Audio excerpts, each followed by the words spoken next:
Un passage de la parole qui a un caractère fondamental et sur lequel j'aimerais que nous arrêtions est 1 Pierre 3, 20, 21.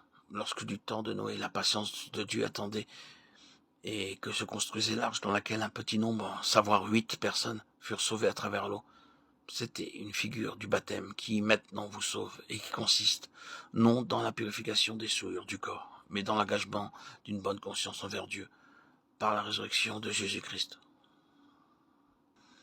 J'aimerais simplement souligner la dernière partie de ce passage, l'engagement d'une bonne conscience envers Dieu par la résurrection de Jésus-Christ.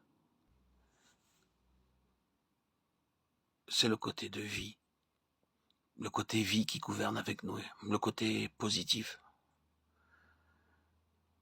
Il est très important que nous reconnaissions cela. Ce n'est pas le côté mort qui est suprême avec Noé, malgré son triomphe universel. C'est le côté positif.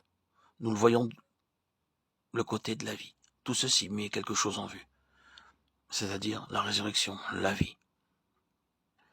Et la résurrection et la vie ne sont possibles que lorsque la vie naturelle, la vie d'âme du vieil Adam, a été répudiée. C'est un des côtés du témoignage de Noé. Dieu agit toujours pour finir dans la ligne positive. Bien qu'il dise des choses terribles, la mort de tous les êtres créés a été décidée par moi. Je vais les détruire ainsi que la terre elle-même. Dieu n'a jamais voulu que la soif, la faim. Dieu agit dans la ligne positive. Il réagira pour assurer quelque chose qui réponde à sa pensée originale. Il n'abandonne pas sa pensée en disant « Je ne pourrai jamais faire ce que j'aurais voulu ». L'homme a rendu impossible l'accomplissement de ce qui était sur mon cœur. Je suis défait. Je suis dans une situation désespérée. J'effacerai tout cela et essaierai autre chose. Il n'en est jamais ainsi pour Dieu. Et quels que soient les moyens auxquels ils doivent recourir pour revenir à sa pensée, il ne fait jamais que revenir à sa pensée pour l'accomplir.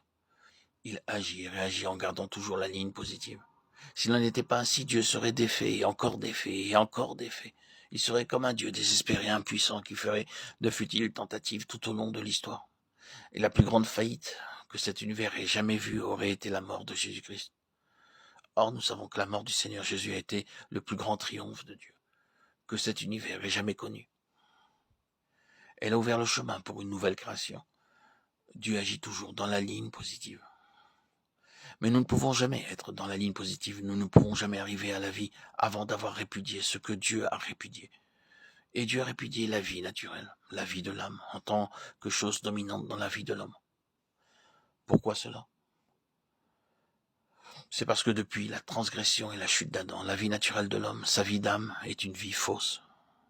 Cela a été manifesté très fortement en Caïn.